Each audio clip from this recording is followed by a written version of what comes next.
sakong bareta sa lado lokal, nasyonal, internasyonal, asin iba pa. Bareta alas 7, digdi sa GB, garantisadong bareta. Maray na aga mga tugang Merkulis po ngunyan. Petsa 25 sa bulan kan Hunyo 2025. Inang bareta alas 7 asin kami ang sinumagiging mga tagapagbareta. Ako po, si Jasmine Baloloy. Ako man po si Mardela Dainiba. Enot sidelines sa tuyang darakulang mga bareta ngunyan. Sa lado lokal, resolusyon manangod sa pagpapaluwas ng bagas kang gobyerno provincial kan Albay, tanganing masimbagan ang nalangkaw na presyo ng bagas, aprobado na kansanggo ni ang panlalawigan. PhilHealth Bicol Healthcare Facility Summit matrayumpong ginibo sa Marison Hotel, Kasuudma. Albay Veterinary Office makusog pa manggirari ang pagbantay sa mga borders kang probinsya, apisar kan warang may rehistrong kaso ninhelang sa mga atama na hayop sa probinsya kan Albay. Sobra 300 na mga solo parents gikan sa 15 banwaan asin tulong syudad nagatender sa Solo Parents Day celebration kan Provincial Social Welfare and Development Office kan Albay. Sa lado nasyonal, pagsuspindir sa buwis ka mga produktong petrolyo nasa kamot na kan Kongreso sigon sa Department of Energy. Franchise consolidation da ikipuhan para makaresibin in fuel subsidy sigon sa DOTR. Protestong isinumitir kan Department of Agriculture sa Malacanang para maibalik ang poder kan National Food Authority, tulos na aksyonan kan Kamara de Representantes. 31 na OFW na pig-evacuar sa Medio Oriente nakaabot na sa nasyon. Sa ibang nasyon, US President Donald Trump nabaldi sa Iran asin Israel sa pagsuway ka mga ini sa sendang ceasefire deal. Baretang Sports, Pinay tennis star Alex Yala naghahanda na para sa posibleng rematch kay Helena Ostapenko sa Eastbourne Open. Yan ang headlines ngunyan sa detalles ka mga bareta, enot sa lado lokal. Ang baretang ini hatod sa Indukan. Optin Lutein Capsule. Alagaan ang paningin sa tulong ng Optin. Kitang-kita ang kalusugan ng mata. Inaprobaran kan sa ngunang palalawigan kan Albay ang resolusyon manungod sa pagpaluwas ng bagas sa kang gobyerno, tanganing masimbagan ang nalangkaw na presyo ng bagas sa probinsya kan Albay. Sigun kay Committee on Agriculture and Fisheries Vice Chairman Jesus Salceda Jr., kamautan kan resolusyon na may paabot ang abot kayang bagas sa mga pinakaapektadong sektor kan komunidad, partikular na sa tahaw kang paglangkaw kang presyo kaini sa merkado. Katakod man ini kan pigpaluwas na bantay presyo kan Department of Agriculture Bicol na kung saan napag-araman ang presyo kan lokal na well milled rice sa Legazpi City Public Market maabot sa 50 pesos kada kilo, mantang sa Tabaco City Public Market asin Ligao City Public Market naman nasa 44 pesos ang kada kilo. Paliwanag ni Salceda na sa iraron kan government rice program magkakaigwanin mga rice variety na ipapabakal sa kantidad na 29 pesos ang kada kilo, asin mga pwedeng makabakal kini yung mga marginalized sectors, senior citizens, persons with disabilities, solo parents asin mga indigenous people sa probinsya. Mientras na enot na ipapaluwas na 1,000 na sako ng bagas hali sa buffer stock ka National Food Authority na ipapanauman sa tabang kan Albay Provincial Agricultural Office sa bagay kan katuwang sa diwa at gawa para sa masaganang ani at mataas na kita o kadiwa ng Pangulo outlets. Ang baretang ini hatod sa Indukan. Plemex. Pag may ubo o hika, Plemex agad. Basta lagundi, Plemex. Nagtiripon ang mga pamayokan o ospital, medical officers asin facility heads kan Bicol Region sa ginibong PhilHealth Bicol Healthcare Facility Summit sa Marison Hotel, Legazpi City, Kasuudma sa pangingenot kan PhilHealth Bicol. Sigun kay PhilHealth Bicol Regional Vice President Alberto Manduriao, katuyuhan kan summit na mapakusog ang awareness asin mapromoter ang mga programa asin serbisyo kan PhilHealth. Sinabi niya na sa paagi kaini, mas natauanin pagkakataon an sa inda mga partner sectors na mas masabutan ang mga programa kan korporasyon may kinaraman sa salud. Mientras tanto, naging parte man sa aktibidad si PhilHealth Acting President asin Chief Executive Officer Dr. Edwin Mercado. Ang baretang ini hatod sa Indukan. Liver Aid Silimarine Capsule. Ang good drinks at good food, perfect combo. Isama pa ang Liver Aid. It's liver lover, boys! Padagos ang pagpautob kan Albay Veterinary Office o AVO ni maigpit na espersos asin pagbabantay sa mga borders kan probinsya bisan kan warang nairistong kaso ninhelang sa mga atama na hayop sa probinsya kan Albay. Sigun ni kay Provincial Veterinarian Dr. Pancho Melia kung sa intinawan linaw niya na wala pang nairistong kaso ni na Q fever, African swine fever o ASF o bird flu sa probinsya. Sa ibong kang kawaraning kaso, maigpit man sa Girari and Animal Health and Regulatory Division sa pagbabantay sa mga borders, pag-inspeksyon ng mga shipping permits, asin ang verifikasyon ka mga veterinary health certificate ka mga malaog na urig sa lugar. Sa kanyang planong gibuhon kan opisina na pakusugumpa ang produksyon nin urig, tanganing masimbagan ang padagos na kakulangan nin supply, darakan epekto kan ASF. 300 na mga solo parents hali sa 15 munisipalidad asin tulong syudad kan probinsya nin Albay ang nagpartisipar kan ginibong Solo Parents Day kan Provincial Social Welfare and Development Office o PSWDO Albay kasuhapon sa Albay Astrodome. Sigon kay PSWDO Officer Maria Vivienne Sea, kamaawotan kan aktibidad na mamidbidan ang importanteng papel kan mga solo parents bilang mga nagtitindog na ama asin ina kan sa indang pamilya.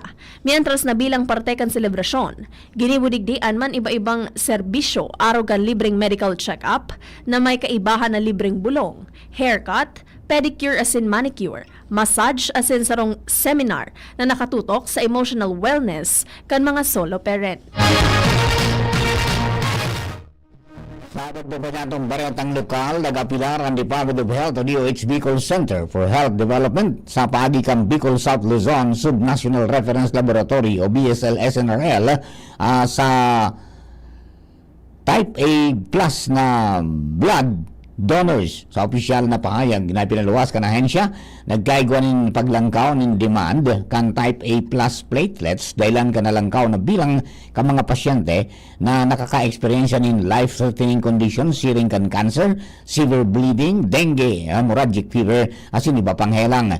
Sinabi kan DOH Bicol na ang kakulangan nin supply kan dugo pwedeng magkausa nin pagka-delay sa immediate treatment ka nangangaipuan kani ng mga pasyente. Katakod man kani, hinagad ka na ahensya sa mga lokal na gobyerno, private organizations asin community groups na mag-organisar o suportaran ang sendang blood donation drives para sa type A plus donors.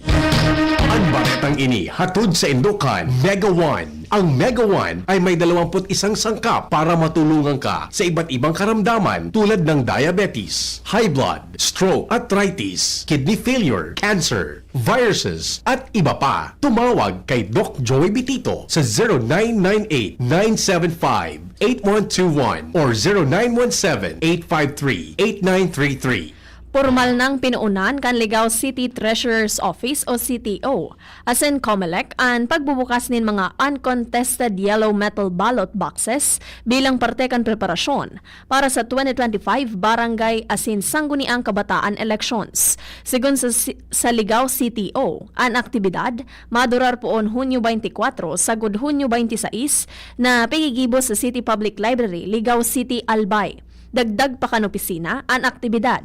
Katakod kan COMELEC Resolution number 25-0314 o ang pagbubukas kan mga ballot boxes na may uncontested contents tanganing mapakarhay, ma-record asin maipreparar ini sa papaharaning eleksyon.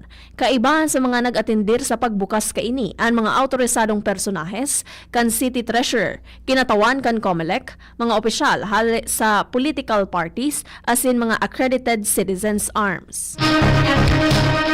Magatugang primerong party po yang ng Bareta alas 7, Bareta sa lado lokal. Ang Bareta niya to sa lado nasyonal. Ibang nasyon sports asin kamugtad ng kamanahon, makalis lang mga nagkapirang pagirumdom. At ngayon, ang pinakabago, ang pinaka-epektibong food supplement na mabusising ginawa sa Amerika at matapos at 3 taon, aprobado na ng FDA. Mega One, ang evolusyonaryong produkto na nagtataglay ng 21 natural na mga komposisyon na nakatutulong upang palakasin ang immune system at ang ating kalusugan. Para sa karagdagang impormasyon, maaaring pumunta kay Doc Joey Bitito sa Barangay 18, Cabangan West, Legazpi City, kaharap lang ng Bangko Sentral ng Pilipinas o tumawag sa 0917-815-8121 or 0917-853-8933 para sa free consultation sa natural medicine. Bisitahin din ang aming Facebook pages, Mega One Superfood at MHC Bayanihan Official. Mega One, Evolusyon para sa kalusugan. Pre, makinig ka muna. Payong kaibigan lang ha. Work hard, play hard. Yan ang motto ko dati. Pero nakakapagod din pala katagalan. Sa gitna ng lahat ng mga puyat, inom at pagkain ng masasarap, kasama na ang oily at fatty foods, kailangan pa ring bantayan ang kalusugan. Tamang kontrol ang kailangan. Katuwang ko, ang Liverade. May silimarin na maaring makatulong protektahan ang atay. Cheers to more good times. Be a liver lover. Mahalagang paalala, ang Liverade ay hindi gamot at hindi dapat gamitin paggamot sa anumang uri ng sakit. Ang good drinks at good food, perfect combo. Isama pa ang Liverade para sa kalusugan ng atay. Mabibili sa mga leading drugstores nationwide. Piolo Pascual po. Sa ubo at hika, may Plemex Forte Syrup and bottles. Pero para sa ginhawang kailangan agad, may Plemex Forte Capsule and Blister Pack. Madaling bitbitin, kayang ibulsa. Gawa sa natural na lagundi na tumutunaw at nagpapalabas ng plema. Convenient na, ginhawa pa. Plemex Forte Lagundi in Capsule. Basta Lagundi, Plemex. Easy! Vitex Segundo L is the generic name of Plemex Forte. If symptoms persist, consult your doctor. Ang BDO ay nandito para sa inyo. Mag-deposit para sa ipon. Mag-loan para sa pangarap. Tara na sa pinakamalapit na BDO or BDO Network Bank branch sa inyong lugar mula June 2 hanggang July 18, 2025. BDO. We find ways. Terms and conditions apply. Promo runs June 2 to July 18, 2025. GTI Fair Trade Permit Number R0508 Series of 2025. BDO Unibank is regulated by the Bangko Sentral ng Pilipinas. www.bsp.gov.ph. Deposits are insured by PDIC up to 1 million pesos per depositor. All rights reserved. Punta na sa pinakamalapit na BDO or BDO Network Bank mula June 2 hanggang July 18.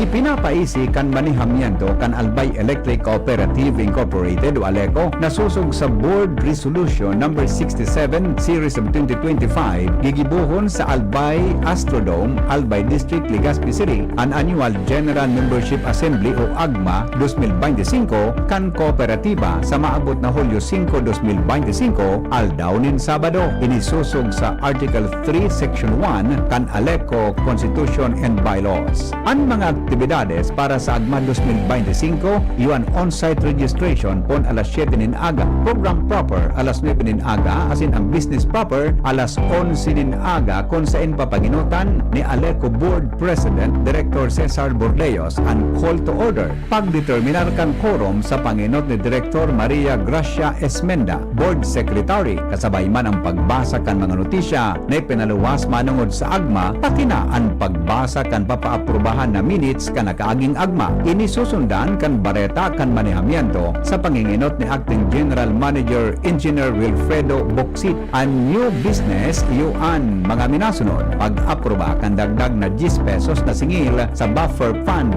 ang pagratipikar kang utang na 200 million pesos sa National Electrification Administration o NEA asin other matters na susundan in adjournment asin raffle draw. Imbitado ang gabos na miyembro konsumidores kan ALECO magdarasana din bagong ALECO Notice of Billing o resibo kasabay ang anuman na valid ID with picture. Siring kan PhilHealth, SSS, GSIS, Pag-ibig, UMID, LTO, Postal, Voters, Senior Citizen or any government-issued IDs o anuman na dokumentong nagpapatotoo kan sa indong persona. Dahil pwedeng makatindir sa paginin proxy o bakong mismo ang nakarehistrong miyembro konsumidor. Maghirilingan kita, mga ka-ALECO. Diyos mabalos.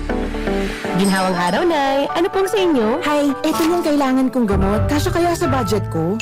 Imbis na branded, I recommend Actimed. Actimed? Opo, Actimed. Quality generics na singbisa na ng branded, may up to 85% savings pa. Laking tipid! Yan ang ginhawa sa bulsa. May ginhawa na sa bulsa, recommended pa ng pharmacist ko. Actimed Quality Generics. Mabibili sa Generica Drugstore. Tara na! Ginhawang generika.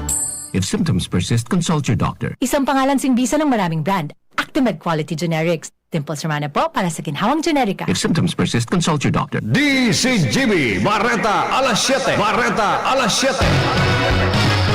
Sa bareta nga to sa lado nasyonal, Daing puder ang Department of Energy o DOE para suspindiron ang value-added tax o VAT as in excise tax sa mga produktong petrolyo. Reaksyon ni kan ahensya kasunod man kan pangapudan kan nagkapirang transport sector na suspindiron na sana ang fuel tax tanganing magbaba ang presyo ng petrolyo. Sa Malacanang press briefing sinabi ni DOE Officer in Charge Sharon Garin na ang Kongreso ang dapat na umaksyon kung kaipuhan ining amyendaran o i-abolish. Sinabi niyang dainin na basta-basta pwedeng suspindiron ang buwis sa produktong petrolyo dahil bako ini ang pinmamandato kan ley. Sigung kay Garin, ang sakop sa nakan sa indang mandato ay ang suspensyon sa pag-itaas kan presyo ng petrolyo asin bako ang mismong suspensyon sa buwis. Sinabi ni Garin na nasa 300 billion pesos ang koleksyon kang gobyerno halis sa excise tax asin VAT na source of funds kang gobyerno para makapagpatindog ng school buildings, tinampo asin iba pang mga health services. Makakaresibi pa man giraray nin fuel subsidy ang mga driver asin operator nin mga public utility vehicle o PUV. Maski bako pasinda parte kan kooperatiba sa irarom kan franchise consolidation kan PUV modernization program. Sigon sa Department of Transportation o DOTR, parte ini kan lakdang kan gobyerno na mabawasan ang epekto kan pag-itaas kan presyo nin petrolyo dahilan kan nagukusog na tensyon kan Iran asin Israel. Dagdag pa kan DOTR na gusto kan gobyerno na maging inklusibo ang programa lalo na bilog na sektor na mamatayan ang epekto kan pag-itaas kan krudo, consolidated man o bako. Niandas tanto siniguro kan liderato kan Kamara de Representantes na tulos ining maaksyon in kaso maisumitir na sa Kongreso ang propestong pigsumitir kan Department of Agriculture o DA sa Malacanang na may kamautan na maibalik ang poder ka National Food Authority o NFA.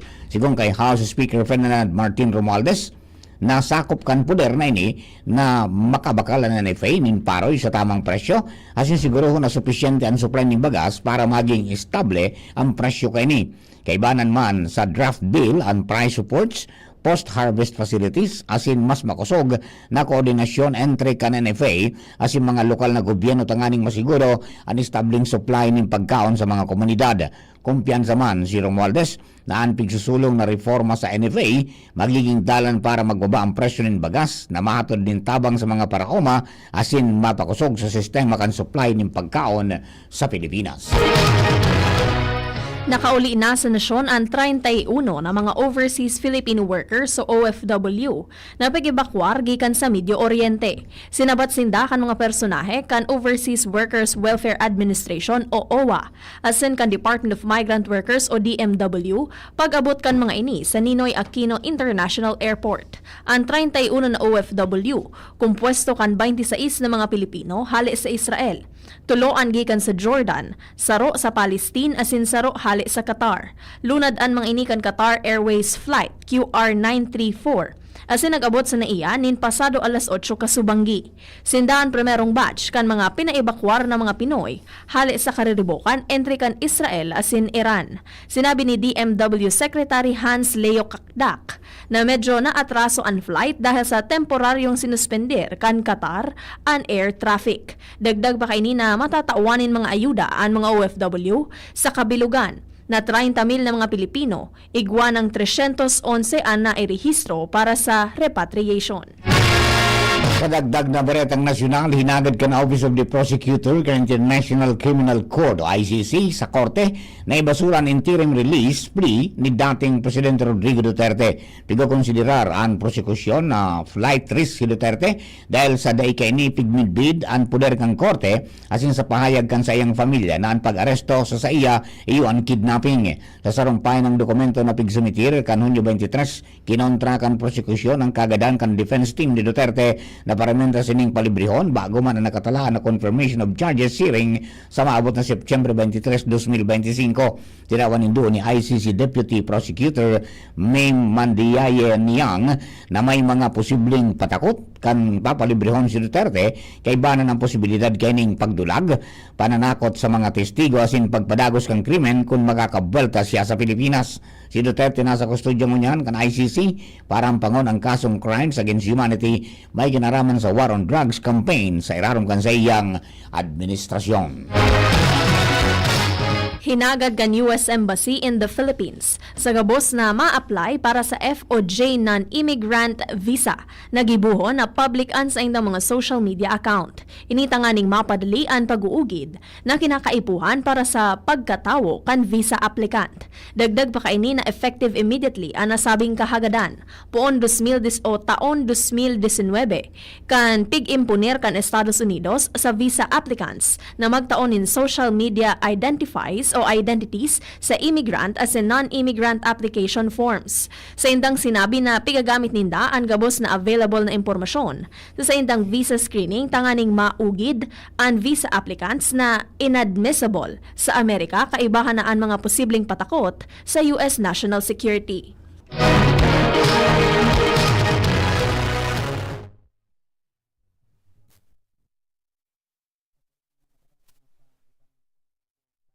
Yang lado ng Karawati Sports. Nasa linya ang mina-birthday pa sa nang si Nicole Ann Gloriani. Good morning, Nicole, and belated happy birthday. Thank you, Sir Mar. Good morning sa mga paraantabay. Nabaldi si US President Donald Trump sa pagbalgar kan Iran asin Israel sa saindang ceasefire deal. Magigirumduman na nagkapirang oras matapos ideklarar ni Trump na epektibo na ang ceasefire. Sinugo ni Israel Defense Minister Israel Katz ang sa iyang militar na maglansar nin strike sa Tehran bilang pagbalos sa pagpapalayog nin Iranian missiles. Sigun kay Trump, bako ini ang gusto nindang mangyari kung saan sinabi pa kan US President na daiaram kan ambuslados ang sa indang mga pigigibo. Napamuda pa ini sa nangyaring pagsuhay sa ceasefire kan Iran asin Israel. Sa lado kan Karawato Sports, naghahanda na si Pinay tennis star Alex Ayala para sa potensyal na rematch kay Jelena Ostapenko sa Eastbourne Open. Ini matapos na daugon ni Ayala ang Latvia star kan Miami Open. Ang nasabing rematch matapos na daugon ni Ayala si world number 61 Lucia Bronzetti sa score na 6-0, 6-1 sa round of 16 kan torneo. Makakalaban ni Ayala si Ostapenko kapag manggana siya kay Sonay Kartal kan United Kingdom. Iniman o ini naman ang ultimong torneo ni Ayala bago ang pagsabak niya sa Wimbledon. Iyan ang mga detalyes kan bareta sa lado kan ibang nasyon as in sports. Ako po si Nicole Ann Gloriani. Thank you, Nicole. Para po sa kamugtagang kampanahon, uyaman ang pag-asa Dios Regional Forecasting Center, Mr. Jaime Bordales. Jim, please come in. Kayo po marahay na aga sa mga paraan tabay para po sa update sa kamugtakan kan sa tuyang panahon. So LPA na na-monitor takaso hapon sa laogan sa tuyang area of responsibility. Nakaluwas na inikan na par pero naging sarong tropical depression.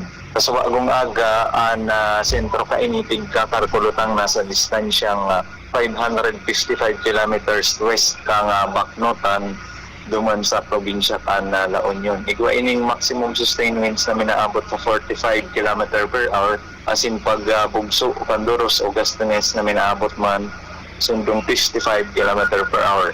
Padagos ining nag-iiraw po pasiring sa direksyon kang norte sulnupan sa rekas na 15 km per hora. Iniwara naman epekto sa ano man na parte ka na sa tuyang nasyon pero padagos niyang papakusugon ining southwest monsoon o kabagat na madaraki madampong nakalangitan asin mga pag-uran digdi sa sulnupan na parte ka na southern Luzon.